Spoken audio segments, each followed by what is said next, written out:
बिस्मिल्लाहिर्रहमानिर्रहीम। हम बात कर रहे हैं इस हवाले से is existence possible beyond the perceptual universe, क्या महसूस कायनात से परे वजूद मुमकिन है। इस हवाले से हम बात कर रहे हैं और पार्ट फर्स्ट में मैंने कुछ बातें अर्ज़ की जो कुछ बेसिक है, और दूसरी बात उसमें मैंने ये अर्ज़ की कि अगर हम ये सवाल एक एथिस्ट से पूछेंगे और एक साइंटिस्ट से पूछेंगे, उनका क्या जवाब होगा, उनका क्या रद्द अमल होगा, और उनके पास क्या सोर्सेज ऑफ नॉलेज है, सोर्सेज ऑफ नोइंग है, एपिस्टेमोलॉजिकली उनमें क्या फ़र्क है, और फिर एक डिफरेंट कंक्लूजन पर वो क्यों पहुंचते हैं। तो इस हवाले से बात हुई। अब यहाँ से मैं रिवील्ड रिलीजन्स की बात करूंगा कि रिवील्ड रिलीजन्स से अगर ये सवाल पूछेंगे, यानी एक थीस्ट से, एक ऐसे शख्स से जो रिवील्ड रिलीजन्स को मानता है, तो उसका क्या रद्द अमल होगा। और उसमें से खुसूसी तौर समझे आप कि अगर एक मुसलमान से एक मुस्लिम से ये सवाल पूछेंगे तो उसका क्या रद्द अमल होगा, वो क्या जवाब देगा। तो जैसा कि मैंने अर्ज किया कि अगर हम ये सवाल एक रिलीजियस पर्सन से पूछेंगे, एक मोमिन से, एक बिलीवर से पूछेंगे, तो उसका जवाब यस में होगा, उसका जवाब मुस्बत में आएगा। तो इसकी क्या वजह है। असल में एक थीस्ट के पास, एक ऐसे शख्स के पास जो रिवील्ड रिलीजन्स का मानने वाला है, बिलीवर है, तो वो जनरली 3 सोर्स ऑफ नॉलेज को मानता है। First is perception, second is inference और वी से लॉजिक, या इसको आप इंटेलेक्ट भी बोल सकते हैं, इसको आप अक्ल बोल सकते हैं, इस तरह के अल्फाज से मौसूम कर सकते हैं। और तीसरी चीज जो है वो टेस्टमनी है। ये 3 चीजें जनरली एक थीस्ट जो होता है, एक रिवील्ड रिलीजन्स को मानने वाला जो होता है, वो इन 3 सोर्सेज को, 3 चीजों को वैलिड मीन्स ऑफ नोइंग मानता है, वैलिड मीन्स ऑफ नोइंग मानता है, जिसको हम संस्कृत में प्रमाणा भी बोलते हैं। खैर, तो सबसे पहले हम यहाँ पर परसेप्शन की बात करेंगे कि परसेप्शन असल में है क्या, और इसके हुदूद क्या है, और इसकी प्रॉब्लम्स क्या है, और हमें 3 सोर्स ऑफ नॉलेज की जरूरत क्यों पड़ती है। अगर एक साइंटिस्ट, एक एथिस्ट सिर्फ परसेप्शन को पर ज्यादा जोर देता है, तो लॉजिक की हमें क्या जरूरत है। तो आप फिर अगर लॉजिक में वो इंडक्शन को मानते हो, डिडक्शन की तरफ वो ज्यादा ध्यान नहीं देते हैं, तो फिर डिडक्शन की क्या जरूरत है इंडक्शन होते हुए। और फिर अगर हमारे पास डिडक्टिव रीजनिंग है, तो डिडक्टिव रीजनिंग के होते हुए, यानी अकल का भरपूर इस्तेमाल करते हुए, हमें टेस्टिमनी की क्या जरूरत है। तो इन चीजों को हम जानने की कोशिश करेंगे। सबसे पहले चलिए हम परसेप्शन को अंडरस्टैंड करने की कोशिश करेंगे। देखो, परसेप्शन में एक प्रॉब्लम क्या है कि ये जो हमारे सेंसेस है, इनमें लिमिटेशंस है। ये लिमिटेड सलाहियत रखते हैं, इनमें लिमिटेशंस है। अगर हम सिर्फ परसेप्शन, सिर्फ इन पर डिपेंडेंट रहे, तो हम धोखा खा सकते हैं। हालांकि अल्लाह पाक ने जब इंसान को पैदा फरमाया, तो उसके साथ ये 2 चीजें पहले से रख दी।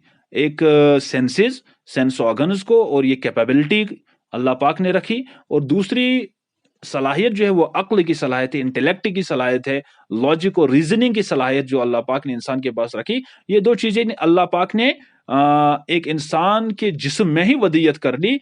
और उसके साथ साथ अल्लाह पाक ने जब इंसान को दुनिया में भेजा, तो बेयारो मददगार नहीं छोड़ा, एक टेस्टिमोनियल सोर्स ऑफ इंफॉर्मेशन का एक सिलसिला जारी फरमाया नबूवत के जरिए से। खैर, ये एक दूसरी बात है।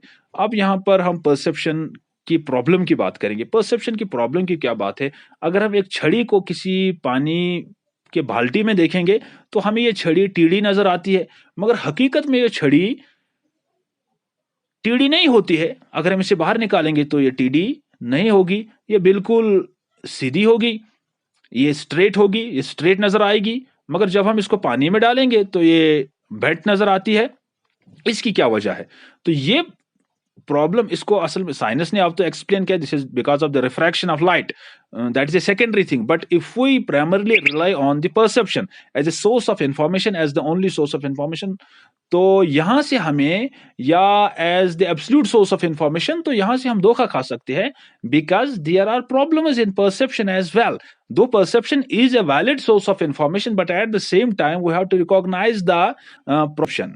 तो परसेप्शन की प्रॉब्लम्स को हमें रिकॉग्नाइज करने की भी जरूरत है, इसके लिमिटेशंस को भी अंडरस्टैंड करने की जरूरत है। या आप दूसरे एग्जांपल लीजिए, जैसे जियोसेंट्रिज्म का कॉन्सेप्ट है। जियोसेंट्रिज्म हिस्टोरिकली हम जानते हैं कि ग्रीक्स के ज़माने से, यानी ग्रीक्स के ज़माने से चलकर, अगर इसकी वहाँ दूसरा आइडिया भी वहाँ पर चल रहा था, चलो उसकी मैं बात नहीं करूँगा, कि अमूमन जो ग्रीक्स के ज़माने से 14th सेंचुरी क्रिश्चियन एरा तक जो आइडिया चला, वो तो जो सेंट्रिज्म का है कि earth is the centre of the solar system and all other planets and sun revolve around the earth. ये एक नजरिया चलता आ रहा है जो फिर गैलीलियो ने और उसके बाद कोपरनिकस ने फिर इसको रिजेक्ट किया। तो खैर, अब मसला यह है कि अब फिर जब गैलीलियो ने और कोपरनिकस ने इसको रिजेक्ट किया और उन्हें प्रैक्टिकली साबित किया कि ऐसा नहीं है, ये तो दूसरी तरह है कि असल में sun is the centre of solar system, जिसको हम आज भी मानते हैं। अब मसला यह है कि साइंस क्या उस वक्त गलत थी या आज गलत है? क्या साइंस का जो परसेप्शन, जो अंडरस्टैंडिंग उस वक्त थी, क्या वो गलत थी, वो अंडरस्टैंडिंग गलत थी या अब गलत है? तो अगर हम आज के नजरिए को सही मानते हैं तो उस वक्त के नजरिए को बातिल मानना लाजिम आता है। तो बात यहां से यह समझ में आती है कि परसेप्शन से हम धोखा खा सकते हैं। दूसरी बात, अगर हम पहले जब ग्रीक्स का जमाना था, एक नजरिया यह भी चलता था कि जमीन जो है ये फ्लैट है, और फिर एक नजरिया चला कि नहीं, ये अब स्फेरिकल है, गोल है, स्फेरिकल है, बाकी बाकी जो भी नजरियात हैं। और इस तरह से ऑर्बिट्स के बारे में, सर्कुलर ऑर्बिट्स और फिर एलिप्टिकल ऑर्बिट्स के बारे में, इसी तरह से सन के बारे में, सन के स्टैटिक नेचर के बारे में, और फिर सन के रोटेटिंग नेचर के बारे में, और अब सन के रिवॉल्विंग नेचर के बारे में। और पहले तो सन के बारे में एक रिवॉल्विंग कॉन्सेप्ट था, जब जियोसेंट्रिक का कॉन्सेप्ट था। जब फिर हीलियोसेंट्रिक का कॉन्सेप्ट आया, कोपरनिकस का आइडिया आया, तो उस जमाने में इसको प्रोपागेट किया गया, सन इज स्टैटिक। तो फिर आगे चलकर ये नजरिया आ गए, नहीं, सन तो रोटेट कर रहा है, इसमें स्पिनिंग मोशन है, स्पिनिंग एक्टिविटी ये कर रहा है, जैसे एक टॉप मूव करता है। तो फिर उसके बाद तो आप ये कहते नहीं, अपने गैलेक्टिक स्फीयर में है, गैलेक्टिक स्फीयर में सन रिवॉल्व भी करता है। तो ये सारे जो नजरियात है, ये प्रॉब्लम्स ऑफ परसेप्शन है। तो इसके बाद दूसरा जो हमारा यहाँ पर जरिया है, सोर्स ऑफ नॉलेज है, वो है इन्फ्रेंस, या जिसको हम लॉजिक बोलते हैं। तो इसके दो रूट्स है, इसके दो स्ट्रीम्स है। One is induction and second is deduction. Induction, जो कि मैंने पहले भी अर्ज किया, induction is generally moving from particular observations to a general conclusion. कि हम for example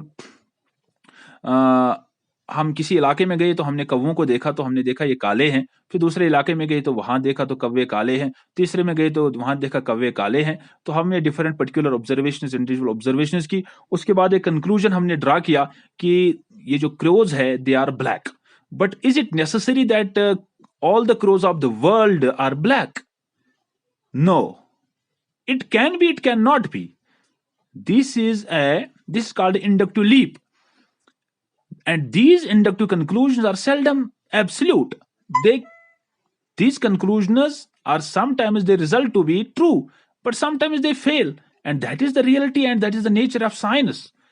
That is what happens to most of the scientific discoveries, most of the scientific conclusions. तो दूसरी मिसाल आप लीजिए टेम्परेचर की। हम एक पहाड़ पे चढ़े तो सर्दी देखी, दूसरे पे चढ़े सर्दी देखी, तीसरे पे चढ़े तो सर्दी देखी। But is it necessary? और यहां से हम कंक्लूजन ड्रा करेंगे कि माउंटेन्स पे, या as we move in the atmosphere up towards higher altitudes, temperature decreases. But this is not an absolute conclusion, because I am the student of geography and I have studied, and those who know geographical sciences, atmospheric or planetary sciences, they know it very well that temperature does not always decrease with altitude, and sometimes temperature increase with altitude, and that we call inversion of temperature. So ये कोई एक absolute conclusion नहीं है, एक general conclusion है। और फिर हम ये बात भी कहते हैं कि temperature decreases at the rate of 6.5 degree Celsius और 6 degree Celsius per kilometre. But this is not an absolute conclusion. There are different dry adiabatic rate, lapis rate, and we say wet adiabatic lapis rate, etc., etc. There are many other researches as well, and all of these researches, they contradict in one sense, but they have their applicability in separate spheres. खैर तीसरी एक बात ले लो, जैसे हम temperature of water with respect to depth in oceans, तो अगर हम कंक्लूजन ड्रा करेंगे कि temperature decrease with depth, but this does not happen always, और increase with depth this does not happen always. और एक ओशन में जो एक हम देखते हैं एक तरह के ऑब्जर्वेशन, दूसरे में डिफरेंट काइंड ऑफ ऑब्जर्वेशंस देखते हैं। तो इसी तरह से और एक मिसाल लीजिए, जैसे कंसंट्रेशन ऑफ आयोडीन, आयोडीन की मिसाल लीजिए, concentration of iodine in soil. इस पर मैंने खुद भी थोड़ी सी रिसर्च की है एज ए स्टूडेंट। तो इस बात को साइंटिस्ट ने ये कंक्लूजन ड्रा किया है कि concentration of soil in this concentration of iodine in soil decrease with respect to altitude, for example हमने 100 मीटर altitude पर एक soil sample लिया, उसकी एनालिसिस की for iodine, for concentration of iodine, और फिर दूसरा सैंपल 200 मीटर पे लिया, तीसरा 300 पे, 400 पे, 500 पे, 600 पे, 1100 पे। इसी तरह से हम जनरली जिस एरिया में रहते हैं तो हम 1700-1800 मीटर altitude पर रहते हैं। यहाँ के जो एरिया है, इलाका है, तो कश्मीर चूंकि सारे का सारा कश्मीर जो है 1500 मीटर अल्टीट्यूड से अबो रहते हैं हम सारे के सारे कश्मीर में। तो अर्ज ये है कि is it absolute that this concentration of iodine decrease with altitude? No, I have observed myself that concentration of iodine sometimes inverses. We find high concentration of iodine at higher altitudes as well as compared to the lower altitudes. What is the reason behind? वो एक दूसरी दलील है, वो एक दूसरी बात है कि इसके पीछे रीजन क्या है। मगर इसको समझने, हमें यहां पर यह बात समझनी है कि जो इंडक्टिव कंक्लूजन्स है, they are seldom conclusive, they are seldom absolute. Sometimes they give us a true result and that result is to be absolute, और कभी कभार और अक्सर ऐसा ही होता है, जो इंडक्टिव कंक्लूजन्स होते हैं वो एब्सोल्यूट नहीं होते हैं, वो फॉलिबल होते हैं। And with respect to time, जब आगे चलते चलते साइंटिस्ट स्कॉलर्स नई नई तहकीक करते हैं, तो पुरानी रिसर्च जो है वो रिफ्यूट हो जाती है। इसी को थॉमस कोहन ने साइंटिफिक रिवोल्यूशंस के नाम से पुकारा है। हालांकि ये रिवोल्यूशन नहीं है, this not piling up the information, this actually rejecting the older paradigm and setting up and establishing a new paradigm, a new set of beliefs, a new base for the scientific research and inventory. ये totally एक different बात है। Scientific revolution का मतलब ये नहीं कि कोई पाइल अप होता है इंफॉर्मेशन, नहीं, we are actually the modifying the older, we are removing the older information, modifying the older information with a new one. When the older paradigm fails to solve the problems of the humanity, a new paradigm is required. खैर ये एक दूसरी दास्तान है, ये एक लंबा मौजू है। तो that is why we need deduction. तो यहां से हमें पता चलता है कि इंडक्शन भी कहीं कहीं या कि अक्सर फेल हो जाता है, तो हमें डिडक्शन की जरूरत पड़ती है। तो डिडक्टिव रीजनिंग या डिडक्टिव वे ऑफ नोइंग क्या है? It is moving from general conclusion to a particular observation. क्या हम पहले एक जनरल कंक्लूजन एस्टैब्लिश करते हैं, फिर हम पर्टिकुलर ऑब्जर्वेशन लेते हैं। तो ये एक लेमैनस वे ऑफ अंडरस्टैंडिंग डिडक्शन की है। तो अगर हम इसको वेन डायग्राम के जरिए से समझने की कोशिश करेंगे, जो इसका जो आर्गुमेंटेशन का असल में तरीका है, for example, all men are mortal, all men are mortal, mister A is a man, therefore mister A is mortal. कि सारे इंसान फानी, सारे मर्द जो है या इंसान जो है वो फानी है, और मिस्टर ए जो है वो इंसान है, वो मर्द है, और मिस्टर ए जो है वो फानी है। तो ये कंक्लूजन है। अब ये जो डिडक्टिव वे ऑफ आर्गुमेंटेशन है, डिडक्टिव वे ऑफ रीजनिंग है, इसमें वेल स्ट्रक्चर्ड आर्गुमेंट्स होते हैं, वेल स्ट्रक्चर्ड आर्गुमेंटेशन होती है कि पहले प्रेमाइस होता है, प्रेमाइसेस होते हैं, premise number 1 major premise and premise number 2 minor premise, और उसके बाद एक फॉलोइंग कंक्लूजन होता है। अब डिडक्टिव वे ऑफ रीजनिंग में बहुत सारे टाइप्स ऑफ जो स्ट्रक्चर्स ऑफ आर्गुमेंट्स होते हैं, बहुत किस्म के आर्गुमेंट्स होते हैं। अब एक दो आर्गुमेंट्स की मैं यहाँ बात करूंगा। एक आर्गुमेंट स्ट्रक्चर यही है जो मैंने अर्ज किया कि all man are mortal, mister A is a man, therefore mister A is mortal. So हमारे पास जो पहले दो स्टेटमेंट्स है, जो हमारे पास पहले दो प्रेमाइसेस है, जिनको हम कजिये बोलते हैं, अरबी में कजिया बोलते हैं या उर्दू में कजिया बोलते हैं, और इंग्लिश में हम प्रेमाइस बोलते हैं या प्रेमाइस बोलते हैं। तो all men are mortal. This is premise number 1, and Mr. A is a man, therefore Mr. A is mortal. यहाँ से जो premise number 1 है, this is a valid premise, this is a true premise, and premise number 2 is also true as well as valid. And then true premises or valid premises give us a valid conclusion, a true conclusion, Mr. A is mortal. But this is not necessary that always the true premises will lead to a true conclusion. No, or a valid conclusion. Sometimes true premises, whether they are positive or negative, that is secondary thing. I selected here the positive premises. It is not necessary we can select a negative premises and we can have a negative conclusion, but that is a different story. But if we take another structure, argument structure, for example, उसके बारे में बात करूंगा कि एक ये necessary नहीं है कि जो हमारे पास प्रेमाइसेस हैं अगर वो ट्रू है तो कंक्लूजन भी ट्रू होगा, नहीं।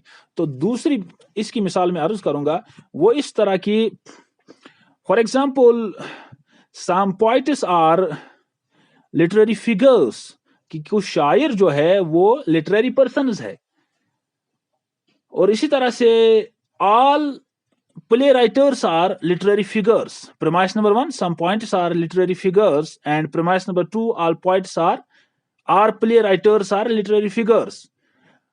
Then we have a conclusion that some play writers are poets, some play writers are poets, some play writers are poets.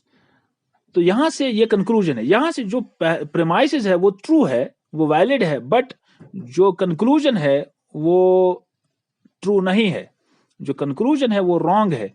तो यहां से हमें पता चलता है कि how deductive way of argumentation fails, how deductive way of argumentation fails. तो deductive way of argumentation में भी ये प्रॉब्लम दाखिल होती है कि ये भी कभी कभी फेल हो जाती है। तो इंशाल्लाह इसके बाद हम तीसरे पार्ट में that is why we require testimony. तो यहां से हमें पता चलता है कि टेस्टिमनी की जरूरत क्या है। अब यह हमें देखना है कि कौन सी टेस्टिमनी वैलिड है, टेस्टिमनी किस चीज से कहते हैं, कौन सी टेस्टिमनी वैलिड है, और किस वक्त testimonial source of information valid बनता है, और इस मुस्लिम टेस्टिमोनियल सोर्सेज जो है उनका नेचर क्या है। इंशाल्लाह अगली स्लाइड में हम, ये अगले इंशाल्लाह पार्ट में हम